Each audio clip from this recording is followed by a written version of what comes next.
It's a Monday evening na wiki imeanza vizuri sana. Yani this is one of those weeks ambazo imeanza sijapata text kutoka kwa bosi akiniambia ilienda karudi. So I'm very happy. This is going to be a fantastic week and I hope wherever you are umeanza Monday yako ikiwa fiti sana. My name is Brian Suma, call me Captain, God's favorite host alongside DJ Addis Ababa, the ghetto ambassador himself. Nakwambia hii show ni moto sana because we have amazing stuff, amazing conversation. Remember, anytime we come on air, si ufanya kitu moja.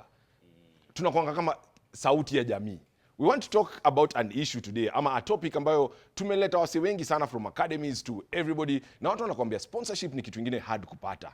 So leo tunataka kujua ni hard aje. Because look at it, the Kenyan Premier League haina a sponsor ambayo tunaweza pinpoint tuseme huyu NSL, Division 1, Division 2. All these are leagues in the program ya FKF. Unajua? So na zote hazina ile partner yenye tunasema huyu ndio ule. So we want to see and get into the nitty-gritties because we have people, amazing people ndani ya mjengo. One is a lady. Unajua hii show mazetu tumekakawia bila kuwa na hii gender parity. Unajua juzi nimeona kuna mswada fulani MOU imepitishwa. Na wamesema 2/3 gender rule ni kitu kingine lazima tuzingatie. So leo at least tumejaribu.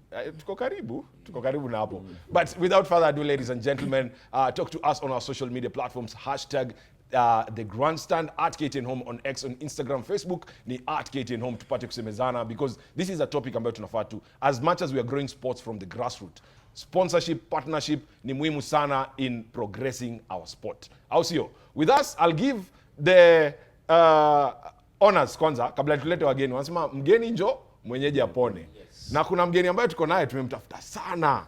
Sana. Yaani kumwave tu kwa hii set in itself ni privilege. Yaani ilifika mahali hadi nikaanza kumwambia bro hapana. Hawezi kuona nifanya hivi na mimi nimekujua for a very long time. Yes. Yaani Addis lazima angeleta a very long time. Venye wamejuana a very long time. Ameniacha nje lakini mimi sibaki nje. Bob, karibu sana ndani ya mjengo. Shukrani. Shukrani sana. Nimefurahi kufika hapa leo. Maze, umeona tuko na space Mambo soft hapa. Wadau inaweza kuja ichezee hapa, umeona? To some extent inaweza. But nimefurahi. Yes. Ku come on board. Na I think moving forward nitakuwa nakuja. Si ndio? Yeah, nitakuwa nakama. Thank you. Hiyo uzuri ameisema mbele yenu. Amesema kwa TV. Na tujamsukuma. Last time tulimsukuma tuende mahali fulani ikakuwa hivyo. You've brought with us a guest. Yeah. Unajua? Yeah. The last time tulikuwa na wewe ilikuwa pale study when we were talking about we are culminating the season ya Wadau Champions League. Na you had a lot to speak about na ulikuwa very proud kusema venye tona iliko. Ukatuambia better things, big things are coming 2025. Na trust you me zimekuja. Na imekuja na kishindo. We have a beautiful lady in the house. Ndakupatia hiyo privilege ya kumintroduce alafu utuambie amekuja hapa kufanya nini. Thank you. Ni kweli nilikuwa nimewashow tutakuwa na better things 2025 season. And by that I meant that we were trying to engage partners to come on board or to support. Vile unasema football imekuwa ina support sana, ina partners. Na tulikuwa tunajaribu tu kujipackage by then. So we had approached them. By them I mean WRBet. Which is a betting firm, and she's Madam Vicky. Madam Vicky is the head of marketing at WRBet. So we've partnered with them and other partners just to make our unfit league better, yes, and more interactive and interesting. Karibu sana, let's get to hear you. Unajua watu wanaweza shinda mrembo si mannequin ako sawa, she's real yo. She's real na si AI au sio? Karibu sana. Asante sana. You heard my name is Victoria. The head of marketing for White Rabbit betting company. It's an online betting casino. We have so many games and stuff to be won on our socials, on our platforms. Like on our site, for example, the first deposit you make, you get 100% bonus. So guys, karibuni. Nimekuona kile unajaribu kufanya. Kabla unifikishe hapo, wacha nikurudishe hapa. Nimeona she's a marketer. Tumepata hiyo. When we talk about sponsorship, especially in sports, when you look at Wadau Champions League, you'll call it amateur, but it's a tournament full of professionals, ex-professionals and all that. When you decide to go and partner with such a tournament, what do you look for? probably hata before tuende kwa pitching side tujue Bob alifanya nini, how did he get to convince you guys to come on board? What do you look for when you're looking or targeting for ideal partners to partner with? First of all, we look for recognition. Wadau, like you said, is full of so many professionals, athletes, sportsmen, retired sportsmen. So the league consists of so many, you know, popular, well-known people.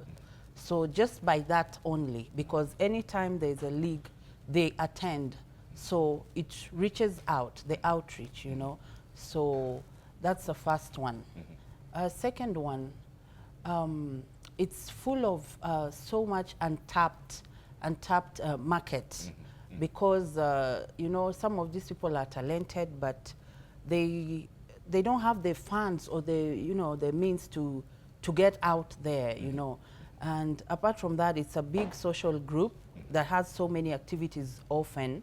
So apart from, you know, just football and sport, it brings together, you know, people from different parts of the country, because the members consist of people from different parts of the country, you know, people in different professions. They have doctors, they have policemen, they have athletes. So apart from that, it's a social togetherness and networking. So, you know, well, we even have some part of the sponsor who is Life Care. Yeah, they provide, you know, medical checkup for free on these events, you know, and you know, some people who are retired and stuff, you get lazy, but when you come there, you get active and all that kind of activities. So yeah, there's a lot. There's more to it than just, you know, specifically the sports thing. So it's a whole wide mixed it's a pool of everything put up together. And when you look at it, Bob, looking at that sphere of sports and business in sports, you see, that's where you come in. By you being a leader of a prestigious tournament such as this, the idea is to create leadership. And what is creating leadership? The idea is bringing forth these networks, the networks that you can pull to ensure that there's sustainability, one. Two, to ensure that there's growth. As much as, yes, these people are ex-professionals, you want to see them later, at a later stage, and I know the vision is big. But now, how do you now, as a leader, get out there and bring these people into the game? I think just to add on what Madam Vicky has said, it's all about packaging, how you package yourself or how you package your product that attracts the partners to come on board. So we've been able to package our product, the Wadau product, in such a way that when you pitch a proposal, when you go to a partner, it becomes so easy. Some of the things they look at transparency. You have to be transparent. You have to be accountable. And you must ensure that integrity is top-notch. So those are some of the things they're looking at. Other than that, they're also looking at what she has said, the return on investment. They're investing their money, they're investing their resources on you. Are there returns? So that's where you come in and you agree as partners. You'll give us this, and in return, we'll be able to give you 1, 2, 3. So in the process of that engagement or partnership, you ensure that you honor your part of the bargain, and it becomes so easy. But above all, you must be transparent, you must be accountable, so that at the end of the day, you have to give report or a feedback to the partner. Let's say you say that we did this, and from this is what we managed to do, and these are some of the areas we think we can improve on. So with such, you grow together as partners. When you look at wholesomely, what you guys bring on board, do you think, like, what are you benefiting from? What are the clubs, the different, because there are different teams, because this is an umbrella kind of cover. Yes. What do the individual teams benefit? Because that's the idea. At the end of the day, all these teams, we cannot be all in one team. We all we have to be in separate teams and all that. So what are we getting? There are a lot of benefits. Some maybe I might not disclose here. But generally, we're looking at ways in which our league can initially we used to contribute, each and every team used to contribute some amount so that we could be able to sustain our match days. But nowadays, instead of us contributing, there's some money that is coming from the partner that we are able to at least give to these teams that help them in catering for very basic and important stuff, such as transport for players, such as lunches for players, such as refreshment for players. So it makes our act so easy. And we are in the process of also engaging them that in future, if we honor our part of the bargain to the fullest, they can double that amount that they're giving us. That will also now ensure that at the end of the day, when someone is going back home, there's something that he or she is going back home with. So we're just trying to demonstrate the economic and social value of sports through such partnership. Yeah. And you see, hata sisi hapa Grandstand, we are in search of partnership. Na nafurahia sana umekaa hapa karibu na mimi. And when you look at partnership, it's wholesomely. Even sisi kama, because we also chase for partners. Na we also want you guys to also come up. Na unaona Grandstand, watu wangu, hebu tufanye kitu, tumeni tu SMS. Wajue tuko na numbers, unajua, tuma tu SMS, wajue hiyo feedback ikikam hivi sana.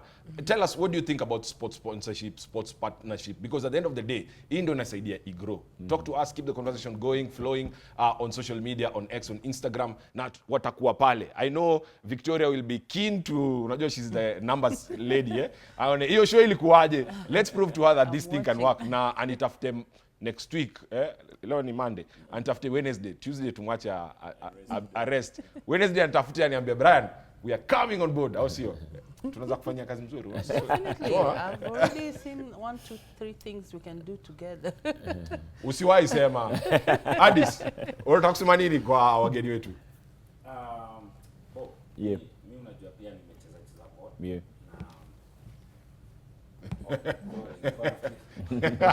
Nimecheza ball na ilifika time I think kama singekuwa nafanya hizi vitu nafanya sasa ningekuwa mahali pabaya sana. So kuna wase nimeona umechange life zao na kuna wenye bado naona kidogo vitu bado haziko sawa. And I love whatever you are doing for the older players kwa sababu hao ndio watu walikuwa forgotten for a very long time.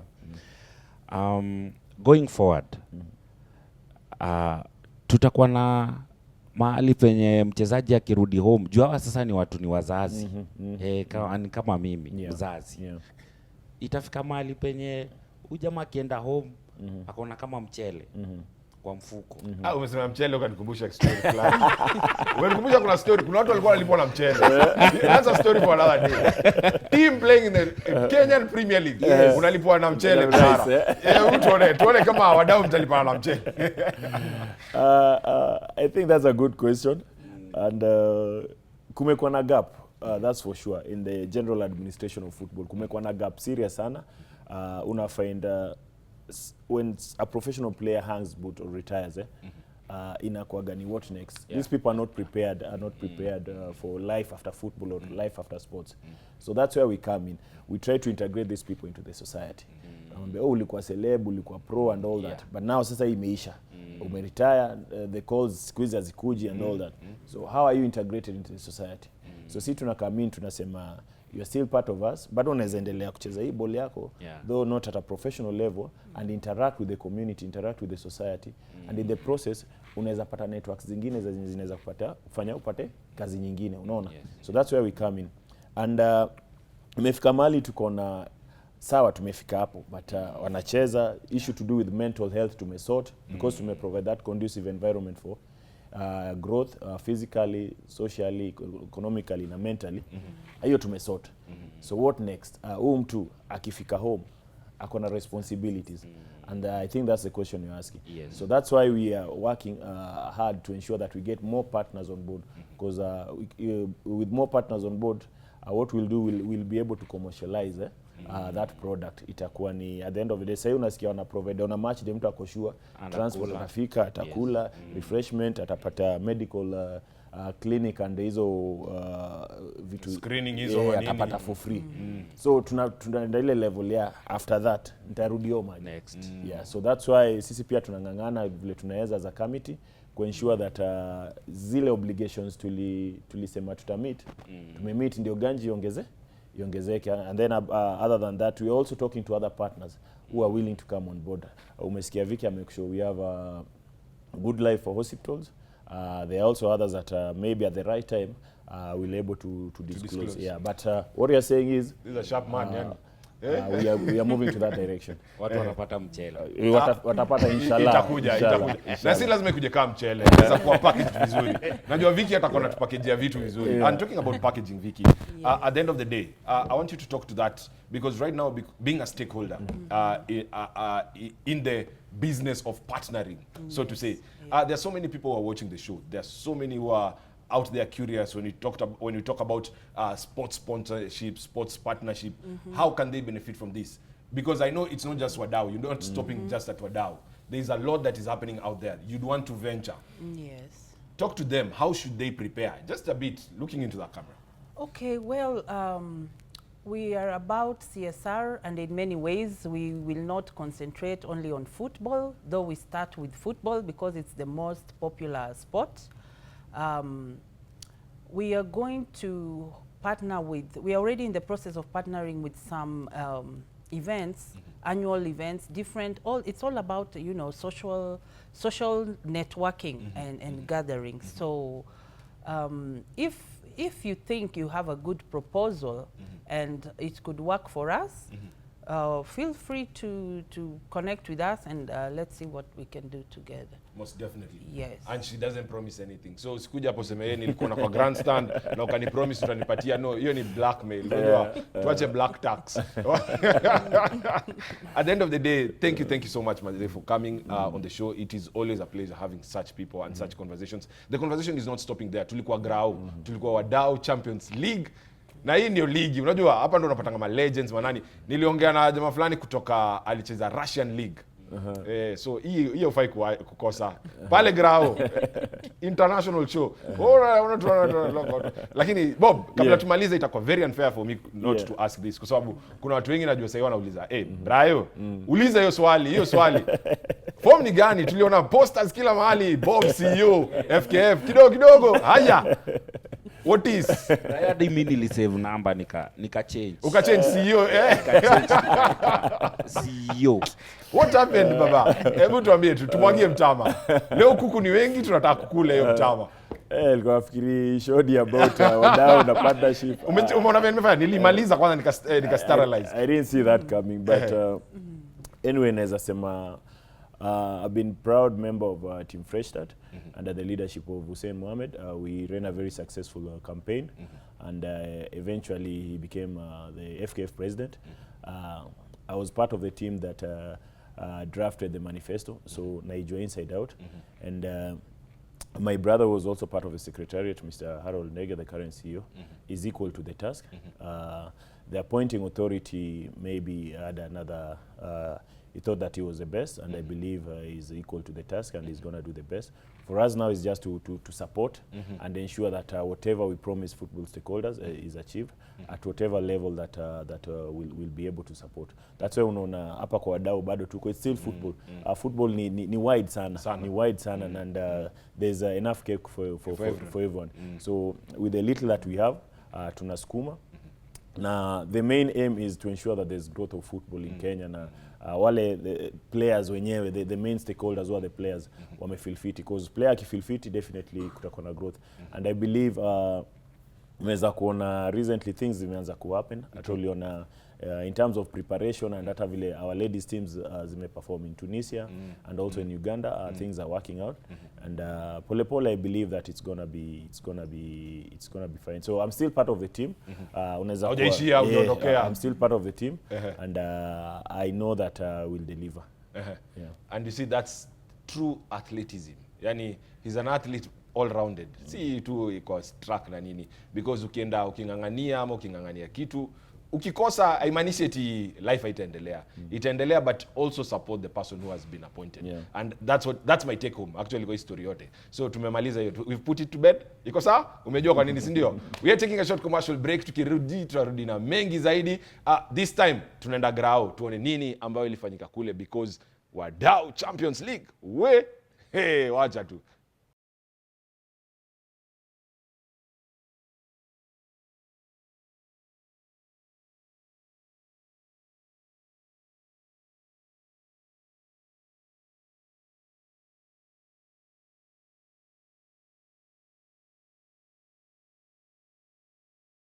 Hey yo, good people, my name is Brian Suma, call me Captain, God's favorite host. Na tumefika grao kwa mara nyingine tena. Hadi sako mahali anatafuta, lakini hivi ndio tulikuwa ahidi. We promised you that tutakuwa tunaingia grao kuna vitu zinakaa vipi different, and today we are at the Wadau Champions League for another time. You see, one thing with the Wadau Champions League is what they do. Today they are doing something which is quite a phenomenon, quite significant, na ndio conversation ambayo tuko nayo pale kwenye studio. Lakini hapa kwa ground vitu ni different namna gani? I am with a lady who is a lover of sports, and not just about sports. She's here on a different capacity. We'll get to learn more about that. But without further ado, talk to us on our social media platforms. Hashtag the GRANDSTAND at KTN Home _ on X, on Instagram, Facebook at KTN Home. Tupate kusemezana mengi zaidi. Karibu sana Rose. Unajua, I almost came like this, then I realized no, it's not ethical. Karibu sana. Kindly introduce yourself, let us know who you are and what you represent or what you're doing here today. Okay. My good names are Rosemary Nyawade. I work for Life Care Hospitals. It's located in Kikuyu Town. We are here today because we are partnering with Wadau for healthcare checkups. We are coming in as a partnership, offering healthcare services. We are doing free checkups, which is blood pressure, free weight and height, and also diabetes checkup. We also have a doctor on board for free consultation. Yeah. One thing about sports, when you talk about sports sponsorship, sports management, and sports business as a whole, you find that all these stakeholders come in place. Somebody might think, okay, what is a doctor, what is a hospital doing in a football ground or in a sports surrounding? But there's a lot that you people have to offer. Kindly let us know, how did you come into this partnership? Life Care, we are doing CSR activities. Being a sports person myself, I have a passion in sports. I'm a gym addict and a gym rat, so I think I'm fit for this event. So we come in because you see, sports is wealth. For the footballers, you check. We go through. We check the muscles, and apart from that, we also check their vitals to see if they are doing well. Right now you're dealing with Wadau Champions League, and when you look at Wadau Champions League, it's basically players who are retired. They once played professionally, but right now they're not playing professionally. What significance does this come into play? By you guys coming into this tournament and this event, how does it help this player all-roundedly? For Wadau Champions Leagues, looking at their age, we believe as you age, you also your health condition deteriorates every now and then. So for them, we do a serious checkup. We also have wellness packages that we give them. Aside just doing the checkups on the ground, we also advise them to come to the hospital to do frequent checkups, like after frequent 3 to 4 months. Yes. Now, you've just told me that you're a gym rat. Sasa, I want to give you a challenge. Sindio, me and you just do some push-ups. Tuone itakuwaje. What do you think? What do you say? What do you say? Hit the floor. Twende, sindio? Kuja hapa. Give us something. Twende. Let's do one. 1, 2, twende. 2, 3, twende. 4.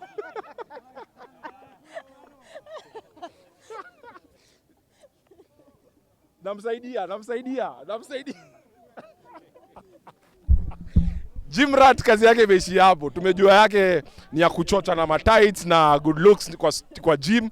Wewe tushakupeleka hapo. Ama Sawa. Nimekubali, nimeshindwa. We do it another time. We do it another time. Yeah. Thank you so much. All right. Aye. Right about now, I have a gentleman who I'm going to be talking to. He's a gentleman who's also a sports tourist. He's played football professionally for a club in Russia.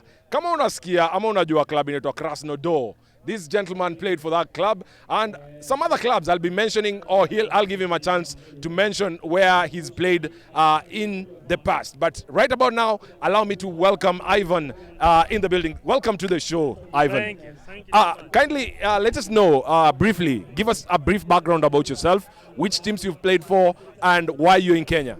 Okay, so I've played for some semi-professional and professional teams of the south of Russia. I've been a striker and I've been also box-to-box player. So I have, pretty different experience playing football and futsal as well, so playing indoors. So, I have pretty vast experience, I would say. And I've played mostly European football and I have a coaching license as well. So I'm here today, I'm enjoying the atmosphere. I like how you guys treat football here, so I absolutely love it. Football for us is a growing sport. You cannot compare it to Europe, how with the great numbers in stadiums and all that. For us, it's still growing, but like, for instance, when you look at this kind of tournament, it's a tournament that comprises former professional footballers. In Russia, do you have something like this, probably? And how significant is this for Kenya, comparing it to the world? Okay, yeah, actually we have exactly a league like this where we give an opportunity, a golden chance for like retired players with a big name to play. It still shows they're still decent, they can still compete better than the young blood. So I really feel you with what you're saying, and we like the atmosphere, we like what you guys do here, and you really have a potential to grow, and you just gotta keep doing what you're doing, you'll be all good. There's one thing that happens, especially when it comes to sports management. Sponsorship is very key, especially in any sports. And today we are talking about sponsorship. How can a league, how can a small team attract that sponsor? Having played in professionally and semi-professionally, what would you say is the key thing that would attract a sponsor, a partner to any team or any club or maybe a tournament such as this? Okay, so sponsorship is a really vital thing for any football or any sports league in the world. So what we do, you gotta promote your online presence. You gotta go out there and talk about your name, and you gotta attract sponsors from overseas or maybe locally, but it's always like business development. You just go and you offer, and you gotta be open for any suggestions and offers you guys have. And you definitely have a potential because you're a small market, and if a good company comes here and takes you, you can grow together. So you just gotta find, opportunities like that. So that's what we do, and I bet that's what all people all over the world do. Who's your best Kenyan player so far? Of course, Victor Wanyama, that's for sure, because we all watch Tottenham games, even in Russia, and that's probably the Kenyan player every Russian knows. You ask something about Kenya, they're like Wanyama. Yeah. Probably what has really interested you or taken you about Nairobi as a city? We call it the city under the sun. How do you find our sun compared to Russia with the cold and everything? How do you find Nairobi? Okay, so I'm actually from south of Russia, so we have pretty, similar kind, not the same, of course, because you're more equatorial, here. But I love Nairobi because, that's a different every time I go out somewhere to explore. Here you see a football field, there you see some skyscrapers, some other place, you'll see some monkeys crawling near the road. So I like to explore here, and I feel like, it's underestimated by international tourists. They can actually come visit and see that Kenya is nice. Actually, yeah. And the ladies? You're trying to make me say that, yeah. No, I cannot say that in front of Russian viewers, but we'll leave the word for you, because I'll just say I trust the guy. Thank you so much. That's Ivan for you. Thank you so much, Ivan. I appreciate it. Hai. Unajua bila si kuongea na warembo haijakuwa. Hii show haijakuwa. Na today niko na mrembo mmoja ambaye she's a huge fan of sports and football in the country. Najua ana supporting team fulani kule Europe, lakini hapa Kenya yeye ni mdemu wa Kogalo. Wacha tusikie ako na yapi ya kusema. Ziwa Karibu sana Mresh. Mazee siku mingi yani. Unajua the last time nilikucheki ulikuwa niambia watu ama niachie iko yetu. Yeah, Nimekuona sana. Probably let's talk about Wadau Champions League. When you look at the highlights, mazee Premier League yetu hatuna kitu kai. Na hii yote ni juu ya sponsorship. Wewe imagine club kama tona kama hii amateur tournament iko na sponsorship, yet top tier league tunaongelea Premier League, tunaongelea NSL, Division 1, Division 2 hazina official sponsorship, official partner kama hii. What's the disparity pale? Nini mbaya? I think issue ni accountability that most clubs hawana kwa ligi yetu. Hakuna hiyo accountability na transparency. Hiyo honesty inakuanga very key kwa club for things to grow and all that. You have to have that. Transparency is very key. Yeah. Direction ni gani? Tulisema tunataka ofisi mpya. Ofisi mpya imecome into place. Lakini unaangalia milestones zenye ziko pale kukua made ni a lot in terms of strides zenye tunafaa to make wakisha tuna attract more sponsorship. First of all tunafaa to build trust yetu. What else do you think tunafaa to change ama kwa esports yetu kwa kisha yenyewe tuna attract more sponsors, more partners on board? I think what we lack kwa clubs zetu ni branding na marketing ndo kila kitu, because without the marketing, without the branding hakuna vile uta attract sponsorship. Yeah, so it's all about the branding, your team, how you carry yourself, how you market yourself out there, the performance of course as well. Yeah. Probably where do you see this season? Last season tuliona Donham Seniors wakibeba. This season probably what's your take? Because ndio imeanza, nani unapatia? Ni ngumu sana kujua. Hapa hivi mimi ni shabiki wa Ulinzi Legends to be specific. Na kama Ulinzi haicheze na support Donham Seniors. Sasa venye meanza bado tuko sure. Uko sure. Uko pale kwa fence. Sipendo kalia fence sana, Wewe si amtidanti.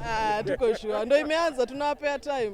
Mechi ya 5-6 hivi kiendelea tutajua. Hapo sawa. Thank you so much man. Unajua captain ni mtu muhimu sana katika team. Mimi ni captain hapa GRANDSTAND, but tuko na captain wa Liza Hill ambaye ni timu inachezea hii ligi ya Wadau Champions League. Na leo it's a special day for Liza Hill. Liza kumbuka ni timu ya bosi. Silas Cody is my boss na anachezea hii team inaitwa Liza. Na amenipatia kapitani niongee naye leo kwa sababu at least leo wameshinda.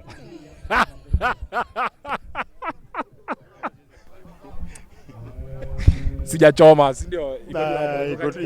Iko tu sawa kabisa. One pia ni kuwashukuru. At least hii kazi mnafanya ni kazi poa, na given the field ile mko. At least kuna wale watu wajafika hapa, na ndio pande hiyo ndio tunawategemea. Ndio mnawafikishia report ile iko hapa and whatever that is happening here and going on here. So we are very much appreciative of that. This league happens to be growing every day. Last season nakumbuka tukimaliza ile inaugural ilikuwa inakaa kama ni aje quorum ilikuwa imejaa, tulikuwa naangalia numbers. Always numbers zimekuwa na itona. This season mmekamna bang kwa sababu gani? You have a sponsorship. Talk to us about that, because ukiangalia hata Premier League yenyewe we don't know who's the official title sponsor. Ukiangalia NSL, Div 1, Div 2 hatuko sure nani sponsor. Lakini unapata hii ni amateur league, lakini ukiangalia the kind of sponsorship inamwaga hapa, it shows you that something good is happening down here. One, it is on two faces that I will say. Yes. One, it's not an amateur league because ex-international, ex-locals, you know, they're retired. So they are not amateurs, they are ex-professionals. Yeah. Number two, we will say it is an amateur because it has begun. And this is the second season. But best part of it, it is growing on every day. It is growing, and as you have pointed out, last year the face was different. When we look at of this season, it has started with a graph, it is high. Given that also the management or the organizers, they have stretched a lot to see that they can secure sponsorship, which is good. And we have WRBet. They have come in as the official sponsors, and they are stretching far to touching each and every team. So one point that has been guaranteed is that no team that will fail to honor their match, and that is a good show. Yeah, and again, if it means that every team is going to play their match, that means everybody who is in the team will have an opportunity to play. The players, the fans, and the technical bench, because my team is coming to play. So the entire of our team will have to come to play. Yeah, and we are very much happy, and we really appreciate them. It's a good show and a good cause, and we are very much supportive of their way and help. One thing that comes up is that as much as you are a local supporter of football, internationally you support Spanish football. Why the Spanish league? And just as you are at it, name for us a few players who you think are players for the future from that team that you sponsor, or not sponsor, who support.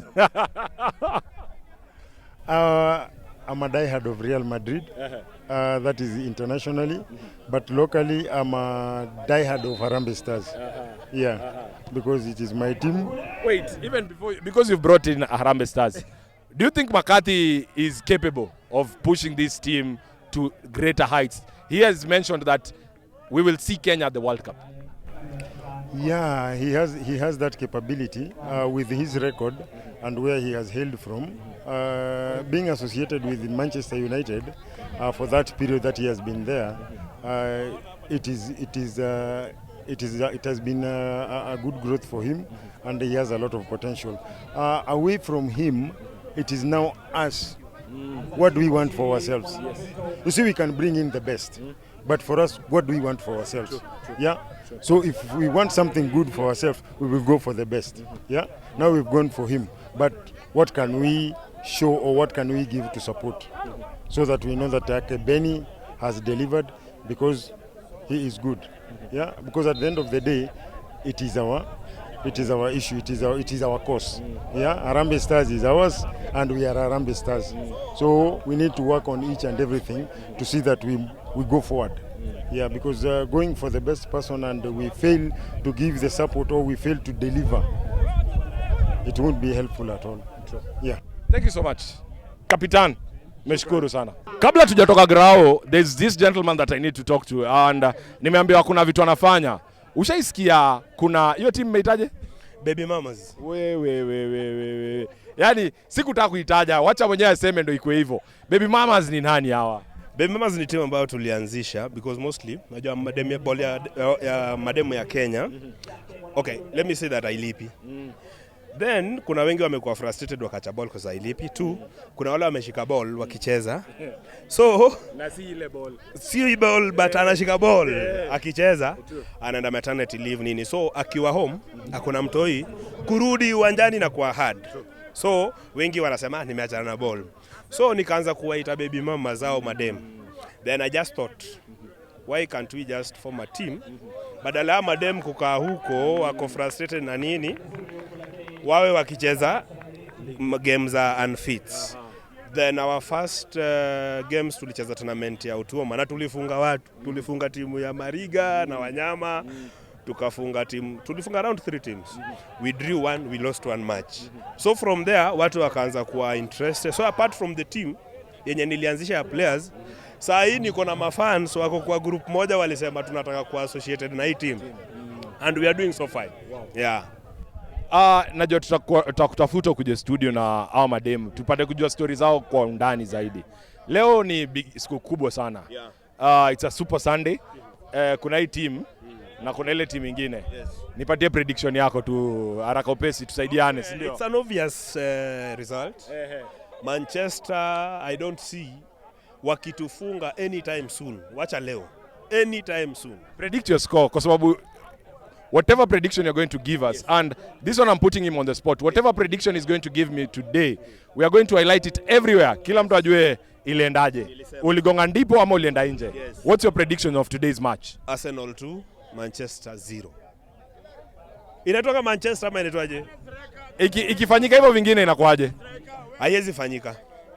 Bro, haiwezi fanyika. Ika happen kufanyika hivi vingine. Haiwezi. Toa hiyo atika. Haiwezi. Asante sana. Just before tufanye hii yote na tumalize tuone scores zilikuwaje penye English Premier League, ni rahisi nikwambie kitu moja. Nilikwambia hadi sako mahali anatembea. Na sasa nimempata, sijui alikuwa ameenda maeneo gani. Buda, usiko unaniacha hivi. Unajua wadau, ukiwa wadau lazima utembe. Unaona kila timu iko na tent yake. Kuna Ipos pale, Wazito, Maveto wako hapa. kulundengwa kwa kule. So lazima utembee kugoteana nini. Na hii ndio maana ya wadau. One thing Addis, hata leo sitaki tuongelee mambo ya wadau. Nataka angalie kamera kidogo, si ndio? Yes. Tumesikia wasi wa Arsenal wamekama hapa na wamepeana predictions zao. Tunaenda next door kuona game. Tunaenda Adebayo ametualika. Adebayo ametualika. Tumepata mwaliko. Adebayo. Yes. Amesema twende bar next door tukunywe coke. Nimeretweet kila amesema. Anyway, prediction yako ni gani buda? Juu wewe najua ni mtu wa Manchester diehard na tumesikia predictions zimekuwa hapa. Yeah. Arsenal wanacheza poa, hatuwezi kataa. Lakini pia kitu unafaa kujua ni hii ni Manchester. Na Manchester zinafikanga game kaa hizi, vitu zina change. Wale watoi wanafikiriwa watacheza, unapata wamepiga ndimu mbaya. Prediction yako? Naona ikiwa draw. Draw ya ngapi? 1-1. Hivyo ndio umesema rahisi hivyo. Kwa sababu Arsenal hawana striker, Manchester tuna struggle ndio, lakini hii ni game kubwa. Lazima kila mtu atashow up. Big up. Wacha tuone results zitakuwa zinakaa vipi au sio? So, one thing that I need to bring into sharp focus. I told you that my boss ni mse anapenda ball sana. Ni mse wa Liza, inacheza hapa ndani ya Champions League, wadau Champions League. But other than that, he's an Arsenal fan. Na leo nataka kuchukua prediction yake. Rahisi tu. Hata sitaki aseme vitu mingi because kuna kitu moja, kama kuna kitu moja ambayo bosi unifanyia ni kunitumia late night texts. Leo tutaki late night texts. Si ndio bosi? Bosi. Prediction yako. Hata sitaki uambie watu jina wewe ni nani ndio wasikutafute social media after nini imekuwa. Tuambie. Siwezi ongea hata 30 seconds ama 1 minute. Tuambie tu. Tukirudi kwa Octopus, hata ukiangalia pale kwa odds, nikiweka Manu kichwa leo kwa mdosi sana. Unaweza tumia akili hapo. Nikiweka Manu kichwa na kwa tajiri. Kumaanisha hawezi chapa Arsenal leo. Tumefunga show.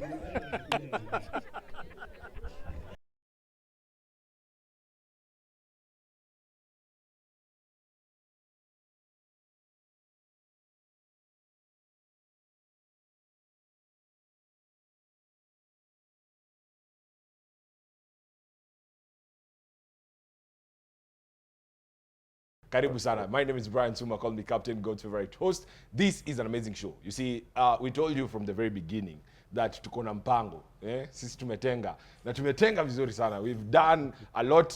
Tumeenda ground, tumekuwa hapa kwa studio na stakeholders. So, kama umemiss, rudi hit the rewind button hapo kwenye YouTube.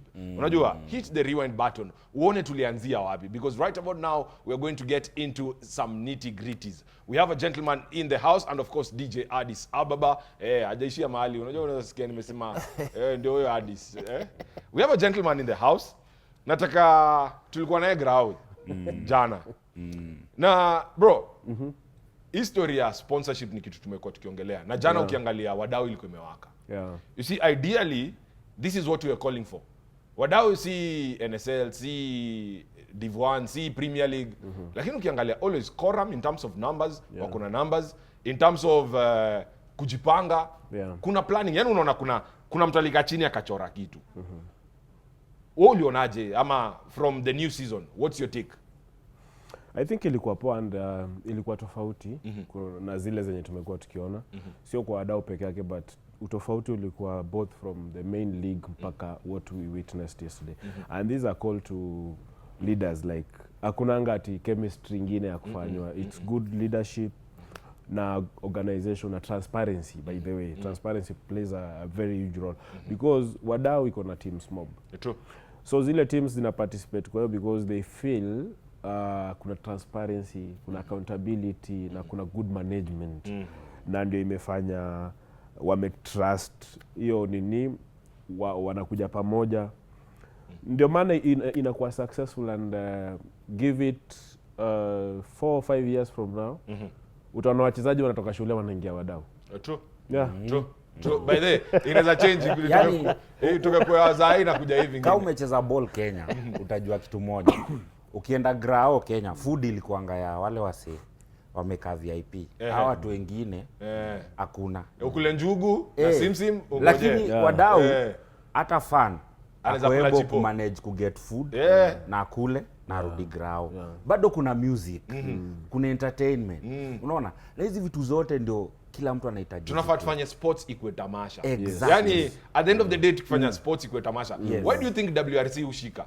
Watu wanasikia twende Vasha. Ni juu ya tamasha. Exactly. Rugby, unakumbuka Masaku? Until wachome, as in kila kitu ilikuwa fiti, unaona? But at the end of the day, hiyo ndio kitu tunaongelea. Let's get into the weekend results because ukiangalia a lot is happening and when you're talking about development of sports, stakeholders na kila kitu. Mozart Cup iko hapa. Na ni organization yake. You see, ideally tournament ikikam, and this is what you're talking about. With proper partnership, with proper sponsorship, you can be able to do something that inaonekana. Unacheki? Let me read you the results. Ndio tukiongea at least tunaongea with context. Kibira Soka walipiga Ishara 3-0, Gor Mahia walipiga Githurai All Stars 5-0. Kakamega Veterans walidraw na Kapenguria 1-1 wakaenda mapena. Game Kapenguria wakashinda 4-3. Kakamega Homeboys ilipiga Samiti. Samiti bro. Kwani Brahma alifanyaje? 1-0. Bidco United ilipiga Far East 1-0. Fortune Sacco walidraw 2-2 na Morangasil wakaenda mapena, Moranga ikashinda 4-2. Ulinzi ilipiga Jumbo 6-0. Shabana sikia sasa. Anza na the mighty. Na kwanza Brayo, kitu moja ni watu wanauliza hapa, mbona hatujatambua Moss Junior? Unajua Moss Junior mimi nikimjua alianza na Western Stima. Akaenda kigrow ranks. Na Western Stima ilikuwa na banta bro. Yaani wale wasee kwa grao hakuna fans. Mimi kitu moja nilikuwa nangojea social media ya Western Stima. Unakumbuka tukifanya analysis hapa hivi? Yes. This was the man in charge of everything. Bro, tuambie, wewe ndio unajua kupeleka vitu viral.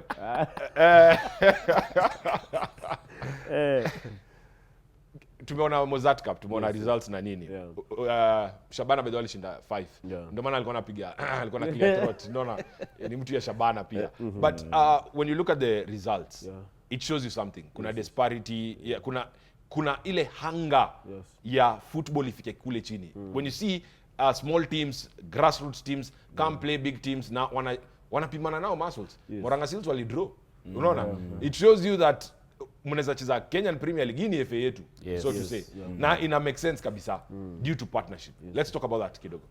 Okay, look at results kama ya Samisi na Kakamega Homeboys. Samisi wanacheza ligi ya chini sana. But ukiona wameshika Kakamega Homeboys team ya Premier wana lose bao moja. It tells you something.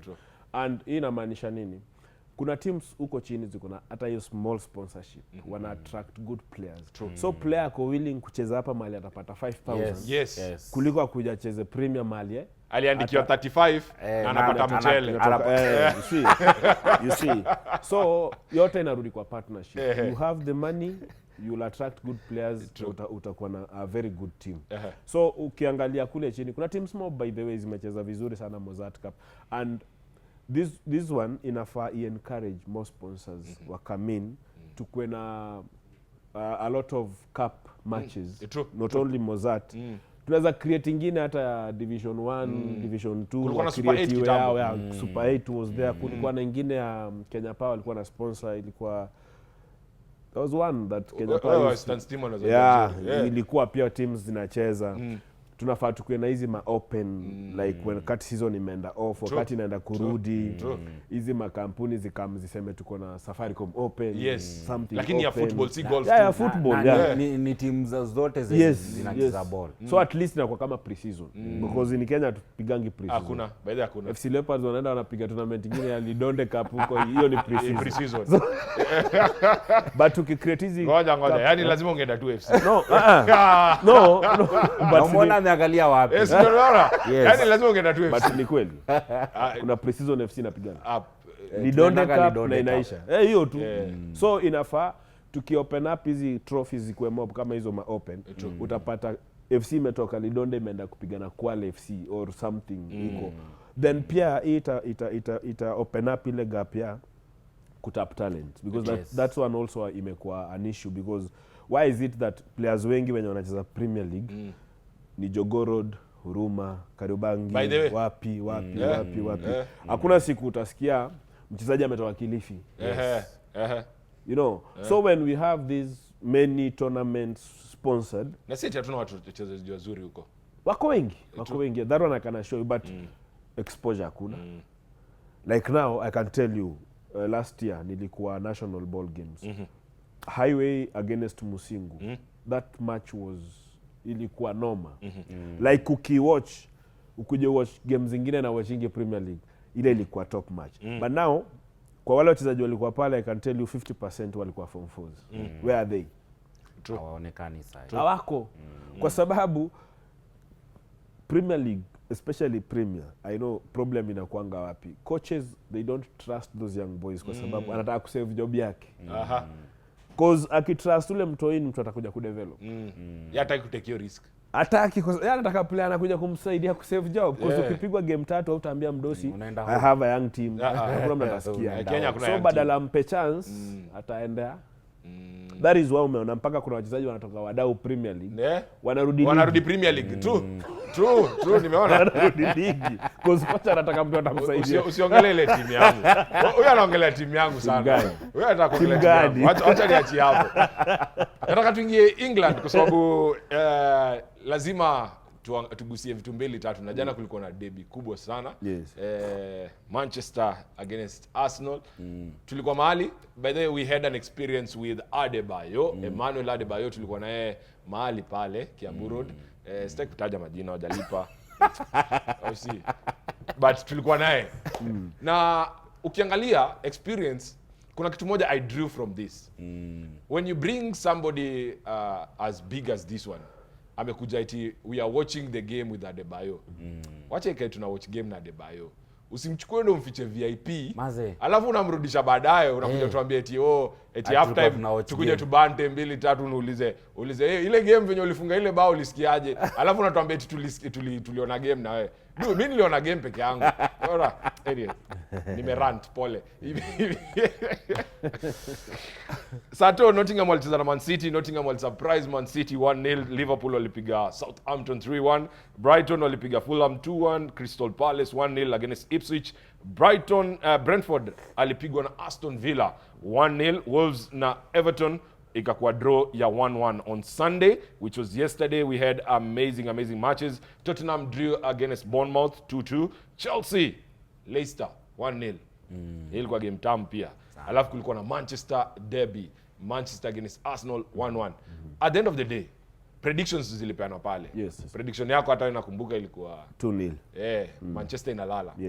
Na one thing that has come out is that Manchester ikiwa chini aje, hiyo ndo time Arsenal atafanya nini. This is the worst. Remember, this is the worst Manchester United team in history. Yenye Arsenal ilishindwa kupiga. Let's talk about that. Sasa tulishindwa kupiga, tumewapiga. Wapi? Vijana tu first leg tuliwalima. Wakaanza kusema sijui corners, but at the end of the day ni result tunaangalia. They lost. This season tunaweza sema Arsenal wamechukua 4 points against Manchester. So it's a win to Arsenal. Tukizungumzia game, mimi ukiniambia Arsenal, naweza sema Manchester walijituma kwa sababu ni Arsenal. Trust me, ingekuwa ni Ipswich, Manchester wangecheza. Ingekuwa story nyingine. 2, Arsenal wamekuwa ile yani form yao imeenda ikienda chini. And I can say si ni kawaida, lakini si kawaida. Si kawaida, and I'll tell you why. Unajua mimi nasema ni kawaida juu tumezoea last season pia mka lead league all the way. And then kufika hiyo time sasa around the time tu ile time unasikia kana where it matters. Let me tell you the difference. Last season zile timu zilitunyima ligi zilikuwa zile timu tulikuwa tumedharau, like West Ham, Aston Villa akakuja akapigilia msumari. So you can't say ati tumeanza kwenda chini, because like now we played Manchester currently is the worst team in the Premier League. We all know. In the Premier, even the coach knows. The Premier League. But now talking about Arsenal's form. Sasa tunacheza bila striker. It's true. Unajua mazee ukianza kuongea vitu No, nakwambia reasons. Nakwambia reasons. Reason ya nyinyi form inaenda chini. Kwenda chini. Last season naweza sema tulipoteza mwelekeo due to Saliba's injury.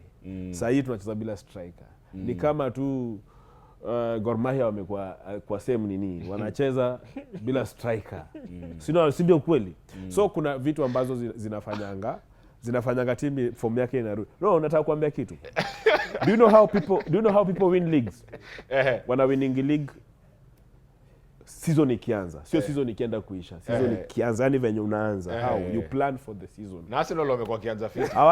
Sasa ndio nakwambia Arsenal wanashindanga ligi ikianza tukianza wakiwa top of the table. Alphabet. Huwezi shinda ligi hivyo because look at Liverpool. So ni ngumu Arsenal kushinda ligi. Kwa sasa ni hard. Kwa nini? Tumekuwa mid season, window ikafunguliwa. Arteta alikuwa anajua vizuri hatuna strike. Jesus aliumia, Havertz mwenye amekuwa akichezesha hapo kama false 9. Eti mnangoja Isak contract expire. You see those things. You can't win. Ona Pep, akona Haaland, one of the best strikers in the, ameenda akachukua Mamush. Yes. Unaona how he is preparing. Meaning Pep alishajua hii season na baby. Now he's preparing for next season. Arteta hata hatujui ana prepare nini. Netflix. So that is why for me Arsenal imerudi chini. Na I can tell you for free, Arsenal kushinda ligi, mimi ni mtu Arsenal. Kushinda ligi maybe 2037. Wacha nikuachie hapo. 2037. Bosi amesikia hiyo? Yaani nilikuwa nataka mimi ni mtu Arsenal but kuna reality, unajua kuna kuangana vitu tatu. Reality, wishes na assumption. Lakini sasa mimi naweza kurudisha hivi. Mimi naweza mrudishia hivi. Hiyo timu ya Arsenal haiwezi shinda ligi kwa sababu hakuna hiyo willing ya kushinda ligi pale. Si ati wachezaji si wazuri. Na ikifika time kaa hii, si time ya ati timu wanaweza anza kusema ati striker yuko ama nini. Ni kudrill points. Kuget hizo points, kushinda game, make sure mfungwi, mnafunga bao moja, game inai. Kitu kaa hiyo haiko pale kwa Arsenal. You see, one thing yenye iko grandstand yenye haijaikuwa Arsenal ni kutweet useme we are champions. You see, Arsenal has never tweeted useme we are champions. Na hatuta tweet soon. Not anytime soon. So at least wewe unaweza tweet useme maoni yako pale, useme #thegrandstand @KTN Home _ on X, on Instagram. We are better than Arsenal by the end of the day. So inakaa fiti sana. Tunamalizia show. Big thank you to for coming. Mazee, imekuwa privilege bigi sana. Na before tumalize, just briefly because ni kitu tutagusia labda later. Hii nini ya madem inakuaje? Baby mamas. Yes. Hiyo ni tumnoma. The best in the world. Sikia. Baby mamas. Watu wanataka kujua baby mamas ni timu gani? Baby mamas ni timu ambayo inapatia madem wenye like they gave up. Unajua football ya Kenya kama wanaume wanaenda into depression of the football. So madem former footballers, former women, former even active. Okay. You know, baby mamas unajua ndio mamezaa. Na wengi siku hizi wakishika ball machali mnatoka. Tunafia. Ndio mnawafanya kwa baby mama. Tunaingia mitini. So imagine dem amekuwa akicheza ball poa, ameshika ball, then ndio ameenda